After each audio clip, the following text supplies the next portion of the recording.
Bienvenue sur KS Sport TV, Malika Live TV et Yoonu Ndam TV comme ni ñu ko doon defee rek ak gars yi des émissions yi nga xamante ni ñoom ñoo fi doon jàll événement yi fi xew mooy au niveau des ASC muy réserve yi PV yi tey ñu am gan gu mag pour mu leeralal ñu lu bëree bëri ndax ku ko xam-xam ni xam-xam bi màcc na ci wàllu texte yi ndax il a été un gars ba nga xamante ni vraiment au niveau de la zone 11 en l'occurrence auparavant au niveau de la zone 9 auparavant après la zone 11 ñëw yàgg na ci zone bi aussi am rôle bu pertinent bu mu ci joué moo tax ñu woo ko tey pour lu bari mu mën ñu ko leeralal ci texte yi muy Mouhamadou Ba ñu ngi lay nuyu. waaw salaamaaleykum di la fay. di wax bonsoir donc à Malika TV KS TV Yoonu Ndam di leen ziar bu baax di rafetlu tamit invitation bi peut-être ñuy dugg ci lu am solo loo xam ne ni wax dëgg yàlla dina defar lu bëri ci li nga xam ne moo jëm ci mbirum nawetaan parce que dina tax ku xamul woon mu xam ku xamoon aussi tamit nu fàttali la dina tax aussi tamit lu bëri loo xam ni doon na indi coow wala muy indi xët-xët ci ñàkk xam donc mu nekk loo xam ni dina tax nit ñi daal mën a dellu si waat quoi parce que li ñuy wax ni tey jii nii dañoo jëm ci ay échéances yoo xam ne ni ça vient à son heure parce que si quart de finale door mu toog donc présentement ni amaana dina defar lu bëri ci la ñu jëm ba yenn coow yi doon am peut-être mu wàññeeku parce que nit dina def dara loo xam ne ni ñàkk xam la te je pense que buñ ko xamalee donc dina mën a wàññi lu bëri ci échéance yi. C'est très bien Mouhamadou comme ni nga ko waxee rek ñu jëm ci échéance yoo xam te ni yaakaar naa buñ génnee ci au sortir de cette émission buñ ci génnee ñu bëri dinañ ci tirer ay leçons bu baax a baax luñ ci xamul woon ñu jëm ko cee xam ñu gis ni depuis premier tour bi ba ñu yegg si fii des cas de réserve muy ay fraude yu gars yi jàpp ni noonu la demee des cas de fraude yoo xam te ni daw na fi muy ASC yam dañuy def ay réserve def ay évocation ñuy dellu siwaat chaque fois équipe bi génn ak réserve bi am à sa faveur mais bu ñu defee évocation mu delluwaat fële ñuy laaj loolu lan nga ci mën a analyser ci loolu waaw gis nga nawetaan il faudrait que ni ASC yi jëm ci benn mbir muy que ni nawetaan du football kese parce que bu ñu waxee nawetaan il y a ce qu'on appelle une partie administrative cette partie administrative là est très importante ndax benn nit day football ba pare ñu gagné la ci biir terrain bi nga wàññeeku waat ñu ne diw de PV génn na jox nañ ko ndam loolu fu muy jaar c'est parce que ni partie administrative bu la beneen ASC bi di topp ci lan mu jëm ci ñaari mbir lu ñuy tuddee réserve ak lu ñuy tuddee évocation réserve mooy maanaam la nga xam ne ni da nga koy def balaa ñuy tàmbali match bi avant ñuy démarrer match bi bu équipe yi ñëwee ba ñu def présentation ba pare parce que da ngay gis arbitre day ñëw joueur ñëwee présenté wu mu xool licence bi jox la yow beneen capitaine bi nga xool c'est pour que éventuellement nga xool ba xam ndax waa ji présenté wu si man ndax qualifié na wala qualifié wul pour football parce que booy gis réserve dañuy wax je dépose une réserve sur la qualification et la participation donc yow mi nga xam yaa jàkkaarloog joueur bi ndax qualifié na d'abord pour mën a participer ci match bi yow boo gisee ni par exemple am na lu la lënt ci qualification bu boobaa bu la neexee mën nga ni at bi bu porte damay déposer une réserve sur ce joueur là maintenant réserve ci ban cas avant match bi di démarrer ngay def réserve bi maintenant yow mën ngaa def réserve te réserve dafa am ay cas lépp loo gis texte prévoir ko moo xam fraude la moo xam beneen motif la motif yëpp lañ mun réserve ci motif yëpp ban moo ci gën a feeñ ba nga xam te ni à chaque waaw en général motif yii nii la ASC yi di gin indi muy bu ñuy wax ay si nu mu tuddati ay licence non déposée surtout cas yi nga xam ne ni avant ñuy football ASC bi dafa déposer licence am di xaar licence bi génn joueur bi bu xësee ba déposer licence bi 24 heures bu licence bi amee 24 heures c'est-à-dire que man damaa war a football suba ci ban heure 15 heures laa war a football donc tey avant 15 heures war naa dugal licence bi bu ñu xëccee ba enregistré avant 15 heures joueur bi moom il est qualifié pour que mu jouer suba à 15 heures sans pour autant licence am génn loolu la ñuy tuddee jouer sous licence déposée LD moom la ñuy wax LD te boobu dafa am ay préalable muy ASC bu ñëwee dafay def attestation sur l'honneur joueur bi signer attestation sur l'honneur pour wane ni kii nii wala ñii nii parce que mën na nekk bu dee benn nit la sax dafa war a déposer attestation sur l'honneur bu dee nag bu nit ñu bëri la ñëpp seen tour figuré ak seen numéro pièce d'identité après ñu signer maintenant ñoom bu ñuy ñëw di jouer aussi tamit dañuy signer ci feuille de match bi parce que place bi nga xam ne ni fa lañ waroon def kii nu mu tudd sax numéro licence bi ñoom joueurs yi fa la ñuy signer ñoom ñu jouer LD maintenant bu ñu signer foofu noonu ba pare ñu doog a nag commencé nag lijjanti foofu mooy licence déposée non déposée mu joueur mën na ñëw mu indi carte d'identité ne déposé naa licence bi fekk na ASC bi dafay jouer ci li ñuy tuddee waaw parce que danaan non comme que joueur bi am naa ko te joueur bi c'est un élément clé yéex naa déposer licence naa ne licence déposé rek suñ ma boole waale ko ci léegi nag maintenant dañuy jouer au plus fin parce que lépp sport boo gis am na sàcc am na ay rouage yoo xam da nga ciy jaare lekk yooyu da cee bokk léegi nag bu joueur bi ñëwee day jouer LD mais équipe yu bëri li ñuy def mooy xamuñu ba xam déposé na wala déposé wul donc immédiatement dañuy jël rek daal di ne damay porter réserve damay déposer réserve si lan licence non déposée léegi ASC bi ñuy porter sur licence non déposée mais moom bu fekkee ni gis na ni ñii licence bi ñuy déposé nii c'est vrai que ni man am naa ci jour yoo xam ne ni déposé wu ma seen licence da leen di rocc waaw mais nag bu ASC bi déposé wul licence bu déposé wul réserve ñooñu joué léegi joueur boobu ñu rocc ci boppam moom ci yoon moom comme rocc nañ ko rek déposé wuñ licence am rek moom si nawetaan bi yëpp mooy durant la saison moom dafay nekk joueur ba mu tamit dañ koy topp waaw parce que dafa am loo xam dañuy nan li tubaab naan substitution maanaam dañuy yee ñaaw njort parce que une fois que yow ñu def réserve ci yow ASC boo mënti dajel bu ñëwee danaan licence non déposé moom tamit mais nag bu fekkee ni une fois la am fekk ASC bi déposé ko ba match gis na ni joueur boobu noonu déposé nañ licence am mais ASC bu ñëwee damay réserve ci licence non déposé bu ko neexee bu boobaa ñoom ñu ne non je confirme parce que leer nañ ne déposé na ko léegi ci ban cas lañuy defee évocation waaw avant ñu ñëw dañuy ñëw ci jeexal ci réserve ba pare parce que benn motif laa wax licence non déposée am na cumul de licence.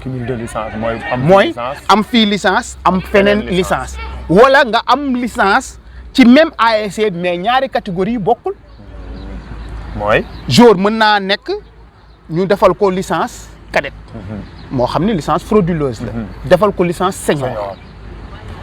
ASC bi par exemple su ma juumul en 2006. ou 2005. boobu bokkul woon ci lu ñu prévoir woon ci texte yi. texte yi indiwu ko woon. mu amoon ASC jamono ASC espoir ñu dajee woon je pense demi-finale la woon demi-finale ou quart de finale. quart de finale la woon sax ci benn boy maroon. je me rappelle parce que boobu maa ngi woon nekk secrétaire général ASC espoir donc maa doon bind kii yi. booy dafa am licence cadette ñu prévoir ko.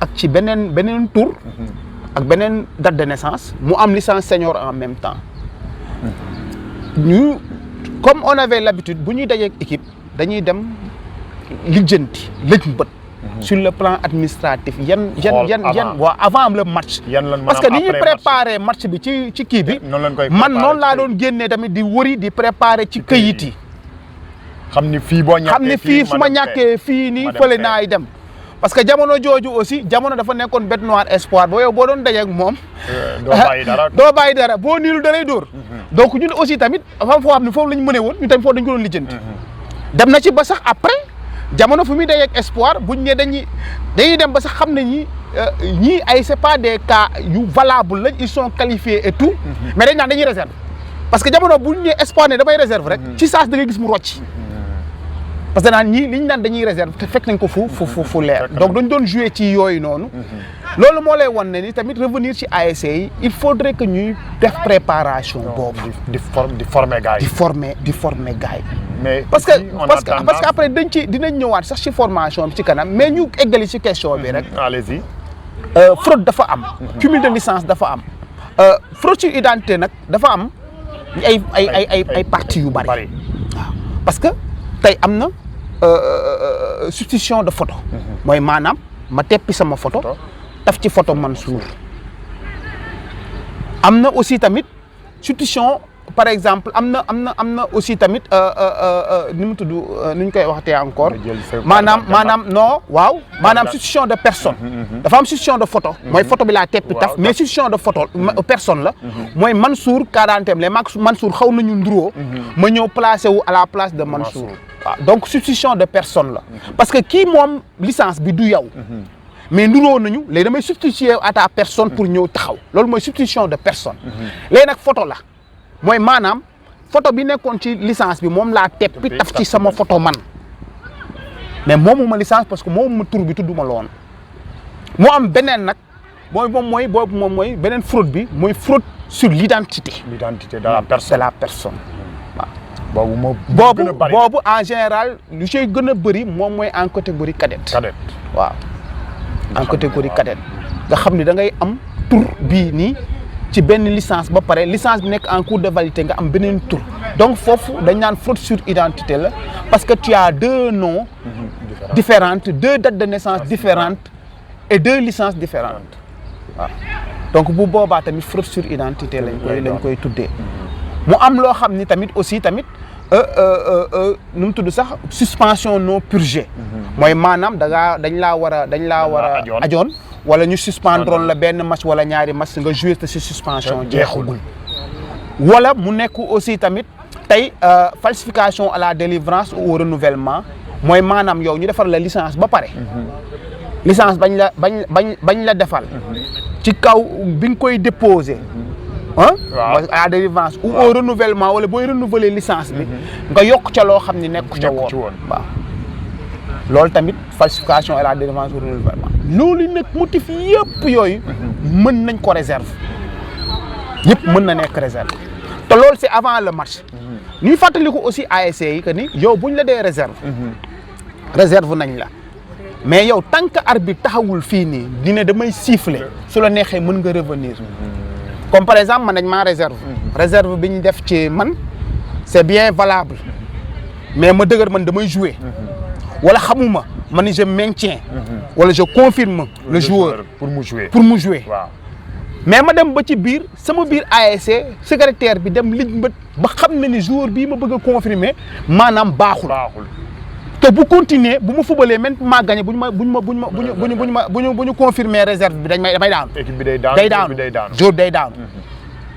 avant arbitre di siffler début du match mën na revenir. mën nga revenir avant arbitre di siffler mën nga revenir. mais bu xasee ba c'est-à-dire que mën nga ñëw ba ci arbitre nga ni ko arbitre mu ne nga ni ko réserve bi ñu defoon ci man joueur bi dama koy rocc. mais arbitre bu xasee ba siffler piip match bi commencé na c'est fini on ne peut pas y revenir. si loterie bi rek ngay nekk. waaw mooy jeu bi nga joué woon. nga joué mooy loterie bi. waaw gagne wala perte. waaw non. su boobaa parce que bu fekkee ni waa ji moom li mu réserve bi leer na ni dëgg la. xanaa leen rek moo lay dimbali. nga perte monono mooy ñu ne mal libellé. réserve mal libellé sur la forme. parce que am na. parce que la réserve doit être nominative. tey su may ñëw de Mansour mii. laay réserve. waruma bind je dépose une réserve sur la qualification et la participation par exemple du numéro 10 de l'ASC par exemple Ndéla Faye. mais le numéro 10 de l'ASC Ndéla Faye c'est qui? il y a pas de nom. donc da nga naan Mansour Ka numéro 10 licence numéro nangam de l'ASC Ndéla Faye la réserve elle est nominative. waaw ñu xam ni ci kii la jëm. léegi nag bu fekkee ni ASC bi yow par malchance li ni mu ko defee baaxul la réserve n'a pas été nominative laa mën nga cee génn. avantage yu équipe bi nga xam te ne moo defoon réserve bu yoroon jour bu xarañ bi. jour bi génn leen ci te valable. moom avantage am. avantage ASC bi foofu la loterie bi di tane moom. waaw bu fekkee ni te réserve sax yaakaar naa ni léegi mënatul nekk loo xam ni dafay mal libellé. ndax léegi permettre nañu bu njëkk ba. en catégorie senior. c'est le capitaine. qui déposait qui écrivait. mais maintenant on a permis aux secrétaires généraux léegi maintenant d'écrire. te may nañ la aussi réserve nga dem ba xool partie bi nga xam ni moom la zone bi di génnee à chaque fois. si PV 00 bi nga xam day décliner nan la ñuy bindee réserve. nan la ñuy bindee évocation. mais may nañ la nga dem jël sa bout de papier nga bind. recopier ko téye ko. bis manqué dara du ci manqué. boo demee ba réserve nit nga ñëw teg ko ci kaw table di xool di recopier. kon donc foofu réserve mal libellé mënatul am. donc xanaa lenn rek. mooy substitution de motif. la ñuy tere mooy nga jël benn jour naan woy je dépose une réserve sur la participation et la qualification du jour. même foofu aussi tamit bu njëkk ba dañ naan qualification mooy jiitu participation ñëw. xam nga li mais les qualification participation boo mënti jiital tamit garaawul parce que foofu mënatuñ ko continuer comme mal libellé. boo xoolee li nga wax yëpp. dañ ciy dellu si rek mooy. li nga wax yëpp kon la formation moom moo des. c'est très important. parce que tegal nan gars yi la nga xam te ni tey mooy comme li nga wax tey ci le secrétaire général. ak au niveau de la zone.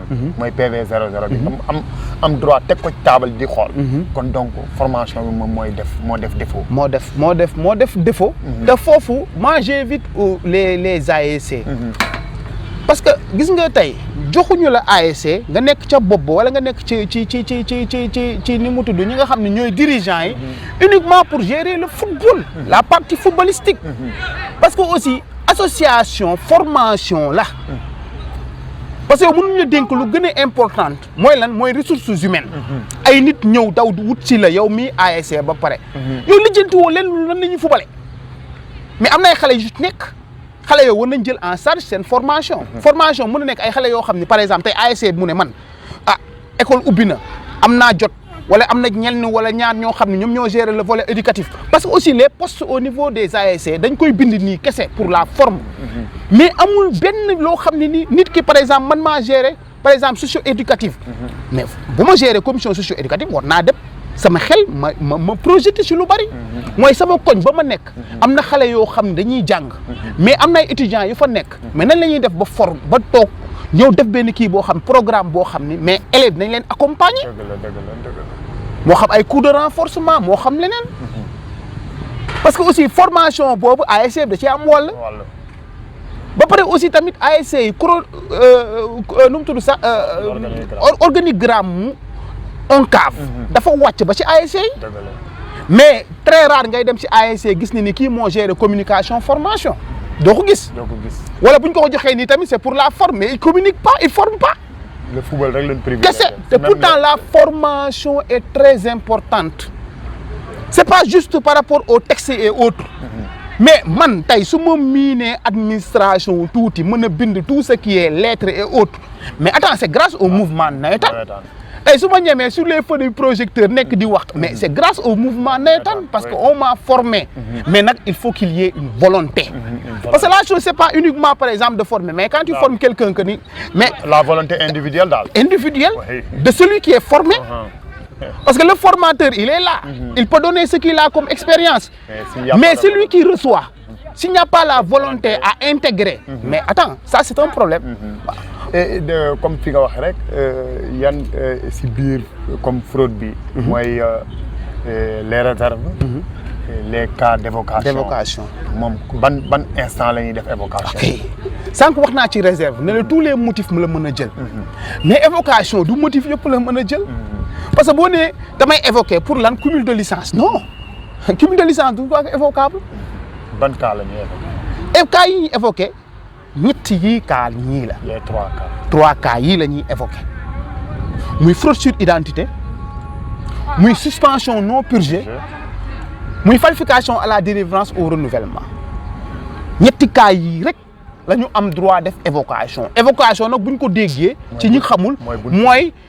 këyit boo xam ni da nga koy dugal bu fekkee ni match bi joué nañ ko ba pare te aussi dafa am ay délai évocation dafa am ay délai délai yi ñaata délai yi en général bu ñu nekkee ci championnat. bu ñu nekkee ci championnat maanaam di football nii. bon amagul dóor nekkagul dóor mu toog ak yooyu. 48 heures. après le match. après le match. avant match bi. premier jour ouvrable après le match premier jour ouvrable 48 heures yi fa lañ koy dénommer. c'est-à-dire que c'est pas après le match comme tey football naa 17 heures moom moo jot. donc nii non premier jour d'ouvrable de permanence. bu boobaa la ñu commencé di décompter les 48 heures. léegi nag bu 48 heures yi mat ci diggante bi dugaloo ko. boo déggee après 48 heures nga ko dugal. boobaa tu es considéré comme forclos. maintenant évocation dafa am leneen lu muy àndal. lan lay àndal. waaw parce que évocation tey boo ko defee. ñi ñu bëri ñu xamul bu fekkee en championnat lañ nekk. l'évocation n'est pas suspensive. c'est-à-dire que ni bu ba tey su ma defee évocation waruñoo du tere comme tey ma sama première match. ma dajeeg ASC Disso. ASC Disso dajeeg par exemple ASC Ndeela Faye. Ndeela Faye def évocation ci Disso. mais ça ne veut pas dañuy arrêter championnat bi déedéet championnat bi day continuer di dem. parce que en championnat waaw on ne suspend pas les matchs quand il y a évocation. mais on suspend les matchs quand il y a évocation su nekkee dóor bu toog la. en match phase finale. ndax lii phase ci championnat bi nga ay match ci kanam ay sa kanam. donc les mën naa xaar heure bu génnee ñu ne am nga 3 points wala am nga 0 point. mais fii nii dóor mu toog la parce que il faut forcément kenn toog dañuy statuer ba pare ba PV génn. bu PV génnee ne diw de moo évocation bi par exemple il a gain de cause. wala évocation bi baaxul. bu boobaa nag ñuy doog xam continuer le championnat. mais su fekkee ne amul moom mooy loolu. léegi kan mooy statuer kan mooy statuer. waaw statut bu dossier amee dafa am ku ñu tuddee commission bu ñu tuddee mooy commission règlement et pénalité. commission qualification règlement et pénalité CQRP. moo nekk à la. moo nekk à niveau de la zone. moom mooy première instance. parce que il faut ñu xam ko mooy première instance. membre yooyu fu muy jógee membre yi. waaw membre yi c'est au niveau de la zone lay jóge si le comité directeur. parce que boo gisee toujours bu demee ba nawetaan dañuy changer bu ñuy def renouvellement. si ASC yi lay commencer ASC def seen assemblée générale ordinaire. donc bokkul ak extraordinaire. membre ASC yi moom. membre zone moom ñoom ku nekk si benn ASC lay jóge ASC bu nekk ñetti nit lay envoyé. ñetti membre ñetti membre 3 Jokko 3 ainsi de suite tey bu ñu amee 10 ñooy nekk zone. waaw bu ñu amee 10 ASC 30 membres la ñu am bu ñu amee 15 ASC ñu am 45 membres. ASC bu ne am ñett 3 ñu ko fa représenté. léegi ngeen maintenant ñetti ñooñu nag seen biir ñetti yooyu seen biir ñoom ñooy toogaat seen biir fal lu ñu tuddee bureau. ñooy fal président ñooy fal président vice-président chargé de la CQRP ñooy fal vice-président chargé de la communication formation. vice-président chargé par exemple sécurité fair play ainsi de suite. Maintenant il y a des postes de vice-président et des postes donc de président de commission tout simplement ak ñoo xam ni nag bokkuñu ci bureau bi ñoom ay membres comité directeur parce que mënoo jël ñëpp dugal leen ci bureau kon boobaa da am comme membre comité parce que zone dafa am ñaari pàcc le comité directeur ak le bureau. Le comité directeur c'est l'organe qui prend les décisions mooy maanaam nii lañ bëgg a doxee nii ak nii moo tax ñu ne le bureau moom mooy doxal ci diggante ñaari réunion de comité directeur mooy maanaam bu ñu réunion ne nangam ak nangam lañ bëgg ñu doxee léegi ba prochaine réunion bureau day doxal. bu ñu demaatee ba prochaine réunion nag comité directeur définiraat encore ñu daxaat leen nii ñu demaatee noonu waaw moo tax réunion comité directeur warul bëri ñetti yoon la ci année bi gën ngaa bëri mais nag dañuy gis ne des fois aussi dafay sooxe au niveau des zones parce que des fois dañuy jàpp ne ni comité directeur bi bu ñu ko woowee rek dina am ay chamboule waa lu mu jaxase moo tax des fois dañ koy tëb mais c'est très important ñu koy woote yenn saa yi cas de réserve yooyu ak cas de fraude yi léegi dañ doon ñëw sànq si CQRP waaw foofu laa jëm si cas de réserve yi cas de fraude yi cas de d'évocation yi su ñëwee ba CQRP statué ndax ñoom kese ñooy statué décision bi génn mu jeex wala dina jéggi foofu waaw xam nga boo réserve dafa am lu ciy topp parce que boo nee dama déposer réserve ci ASC bi li ma la waxoon sànq ci biir délai yi 48 heures yi bu dee championnat la war ngaa déposer li ñu tuddee confirmation de réserve maintenant confirmation de réserve boobu ngay déposer noonu da ngay bind par exemple wax yow kii li nga ko jiiñ ne moom il n'est pas qualifié li nga ko jiiñ est-ce que réellement en réalité dëgg la parce que da nga naan non waa ji ne ma dafa am cumul de licence la parce que waa ji dafa am licence tudd numéro nangam di jouer ASC nangam amaat licence numéro nangam wala di ko jouer si tur bi même boo amul numéro licence ba muy fubalee mais neel tur nangam la koy jouer waat foofu ba pare ci ASC nangam nekk zone nangam ODCAV nangam ba la neexee mën ngaa bañ a tudd sax ORCAV mais neel ASC bi zone ba mu bokk ak ODCAV ba mu bokk parce que boo nee ODCAV par exemple de Mbour ne ASC nangam ñu dem seeti ko foofu. yéen a koy seeti. zone moo koy dem seeti ji maintenant dafa am ñaari mbir su fekkee ni waa ji confirmé nga wax zone yoon ba mu war a jaar pour yow étayer yow li nga wax. mooy maanaam leeral li nga wax yow ne dafa am cumul de licence wala dafa am leneen ak leneen. bu fekkee ni ASC ba Dakar la nekk. yow 3000 francs ngay dugal. ci biir enveloppe bi moom quel que soit alpha droit de confirmation de réserve 3000 la. 3000 dëgg la du dëgg Dakar la dafa war a génn ainsi de suite yëpp 3000 yi moom force da nga koy dugal. bu ñu ubbee enveloppe ba gis confirmation de réserve gis 3000 yi. bu boobaa dañ naan la sur la forme. dañuy recevoir nañu par exemple réserve bi. parce que les droits yi afférents ak la confirmation yëpp ñëw matal nga ko forme. maintenant ñu doog a dugg ci fond bi. fond bi mooy bu fekkee ni Dakar la. da ngay gis CQRP avec le président parce que bu dossier ñëwee. enveloppe match yeeg yëpp confirmation de réserve yëpp seul président moo am droit ubbi ko président CQRP. kese yeneen membre yëpp duñu laal. président nag bu ko neexee comme que am na secrétaire mu ne sama secrétaire boo ñëwatee ubbil nga xoolal ma defal ma di ñu tuddee pré-étude. pré-étude bi xam nga mooy lan. mooy dañuy ubbi xool ah ñii de confirmation réserve dañuy njëkk a xool est-ce que réserve bi ni ñu ko bindee baax na. bu dee ni ñu ko bindee baax na ñu la wax ne nañ dem ci confirmation ba est-ce que 3000 yi war a dem am na. yëpp ñu ne ah ok kon dossier bi jar naa génn dem wëri ji. ndax ñi sonn nañ ci. non ndax non li dossier war a am na. waaw mooy def nañ li war a def daal def nañ li war a def. mais bu ñu xoolee gis ni réserve bi kenn c'est mal libellé. ci saa secrétaire bi day bind ne dossier à ne pas suivre. à ne pas suivre jarul parce que non jarul. danay woo président ne ko dossier ñëw na fi de waaye xool naa seen réserve bi baaxul c'est mal libellé mu ne kon classé ko léegi nag ñoom bu ñuy dem bay génnee PV dañuy wax ne ni réserve amoon na confirmation amoon na mais la réserve est mal libellée donc sans suite kon foofu kenn du sonn mais bu fekkee ni la réserve est bien faite la confirmation et les droits yi afférents ñu ngi ci bu boobaa bu secrétaire administratif wala président bi defee pré-étude ba pare bu booba day xool moom jour bi ñuy wax ba xam fan laay war a seeti jee bu dee Ndakaaru la day dem ODCAV bu demee ODCAV day xool laajte ba xam ndax am na bordereau boo xam ne wane ne waa ji déposé woon na fa licence bu ko ODCAV confirmé ne ko bordereau bi mu ngi nii mu defaat beneen ordre de mission boo xam day dem ORCAV pour dem xooli volet 2 licence bi parce que aussi duñu tamit àgg na fa parce que volet waaw bordereau bi moom mooy ODCAV non bordereau mooy des ODCAV parce que zone amul bordereau day yéeg bordereau yi tey booy déposé bordereau ngay déposé bordereau 4 bordereau ngay déposé benn bi ASC dañ koy retourné moo ko moom benn bi ODCAV benn bi ORCAV benn bi ONCAV maintenant escalier la parce que noonu la kiy duggee ASC la zone ODCAV ORCAV ONCAV maintenant su fekkee ni dem na ORCAV gis seel volet 2 bi ba gis ko mais bu ñëwee day xool aussi bu dee cumul de licence la ba xam ASC bi ñu jiiñ ne moom dafay fubalaat dem xooli foofu tam dem laaj volet 2 ñu dem jëli volet 2 bi bu dee am na bu ñu ñëwee ñu gis volet 2 bu ASC boobu ak volet 1 bu ASC bi ñu xool maintenant fan la njëkk a qualifié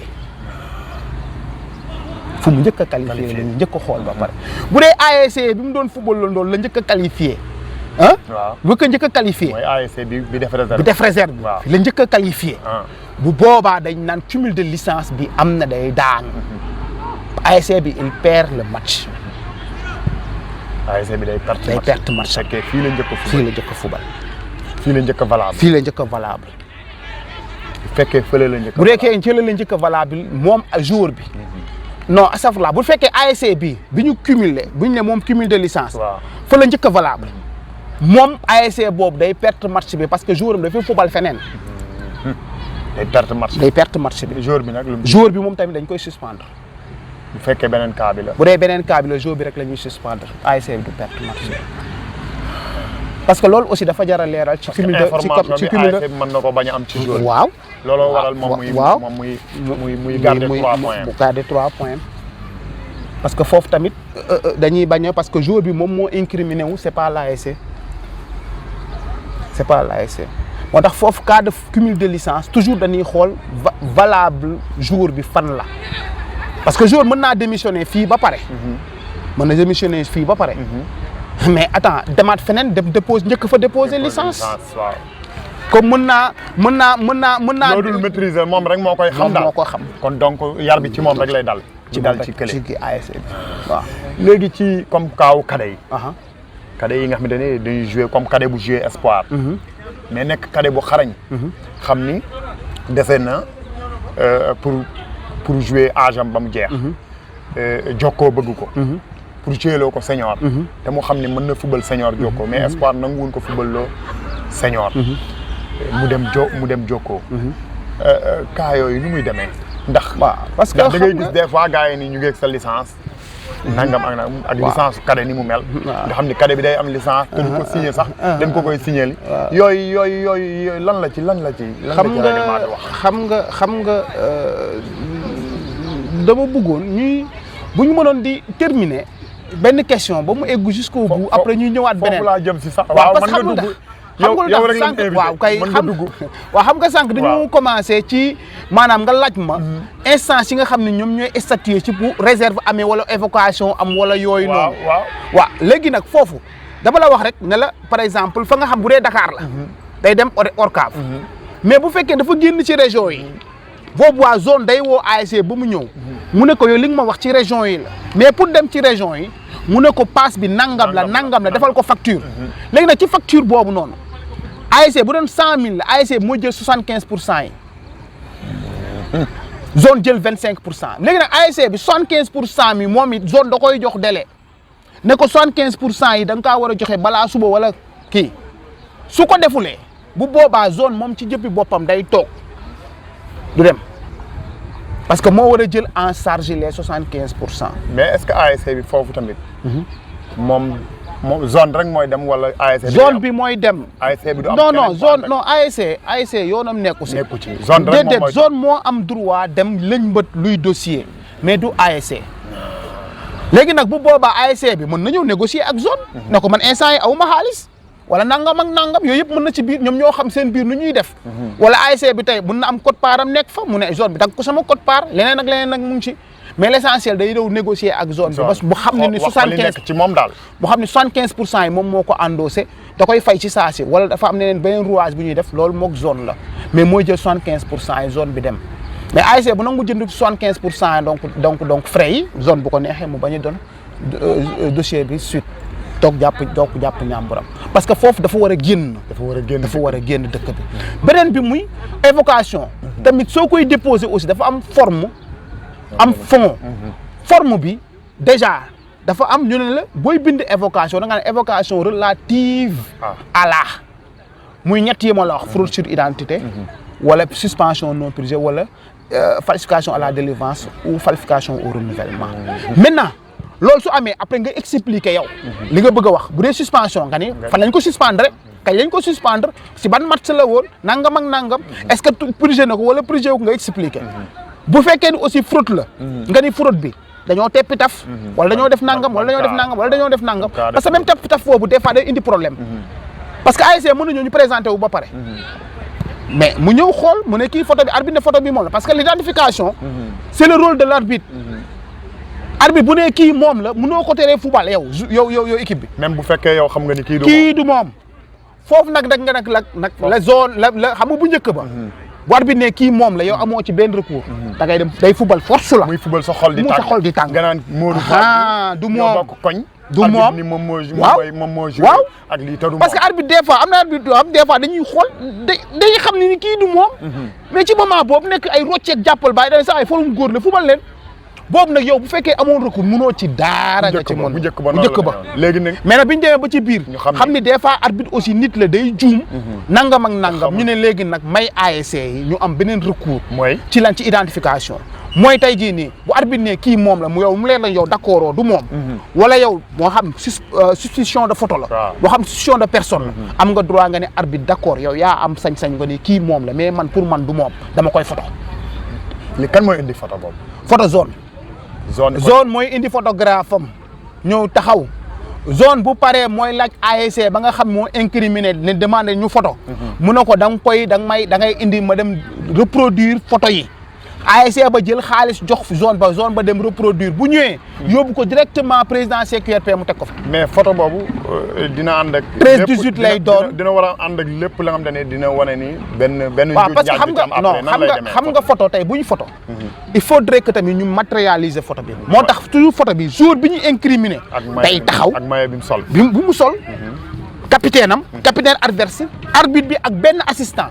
ce qui fait que dañuy xam ni match bi capitaine nu adverse baa ngi ni capitaine plaignant baa ngi ni l'arbitre et son assistant ñu ngi nii taxaw. après ñu dëxañ ko bu paree da koy déplier maintenant ASC bu joxul zone la mu ko war a reproduire. mais attends même bu après si biir foofu noonu même bu defee évocation confirme évocation def yëpp.